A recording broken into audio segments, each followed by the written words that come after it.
It's important that everyone is clear about their responsibilities when it comes to data security protection, and that it is clearly documented who should have access to what data and systems to be able to do their job.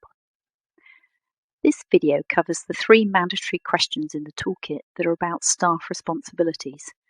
It looks at who has responsibility for data security and protection within your organisation, whether your organisation has an up-to-date record of staff and their roles, and whether all staff have contracts which contain data security agreements. Now, question 1.1.5 asks who has responsibility for data protection and security within your organisation and how this has been formally assigned. And whilst everyone has a responsibility for data security and protection, your organisation needs a named person who will take overall responsibility and leadership for this area of the business. And we've called this person a data security and protection lead.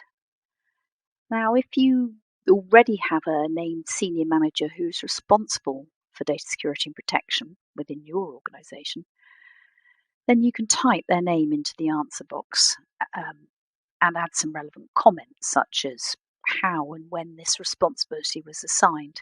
So, for an example, for me, in my organisation, I'm going to put my name here as I'm responsible. I'm the director, and actually it's part of my job role, but it doesn't have to be that. It could be that it's included in minutes of a meeting, or the owner sent me an email saying I'm going to be responsible for this. Now, if you've already got someone, you can just save it there. But if you don't have this in place, and it is something that needs to be thought through, the assignment of this responsibility needs to come from a senior person or maybe a director or the business owner, depending on the size and setup of your organisation. And it needs to be given to someone with sufficient seniority to be able to manage this area effectively.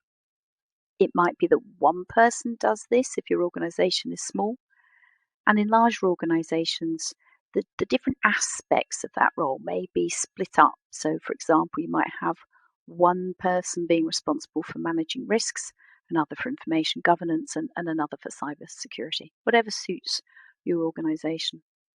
Now, there's some links to the toolkit here, further information, and particularly this is a good one to the Digital Care Hub. It gives information about the different types of roles. There are some specialist roles here, like a data protection officer and a Caldecott guardian, and this senior information risk officer, and says who might need them. It also gives a link to a job description, which is on the Skills for Care site, about the data security and protection lead. So either write down who it is or assign that responsibility, write the person's information, and click Save here. Now, question 2.2.1 asks whether all of your employment contracts contain data security requirements and volunteer agreements if you use volunteers.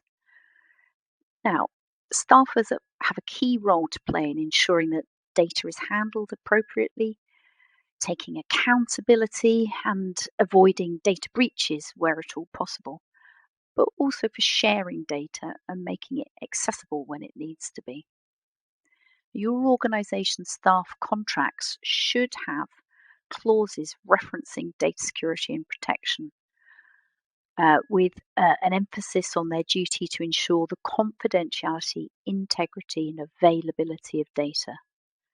Now, it's quite common that contracts focus on confidentiality clauses and sometimes overlook those 2 other things of integrity and availability. So to be sure of this, you'll need to check it.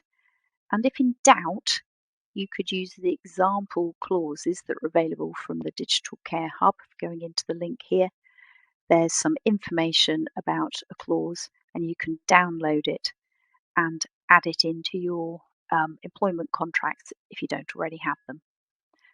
So when you're satisfied that your clauses meet that requirement, tick the box, possibly add some useful information here in the comments box, such as when you updated your staff contracts last, for example, and save. Now, question 4.1.1 asks whether your organisation has an up-to-date record of staff and volunteers, and if you have them, and what their roles are.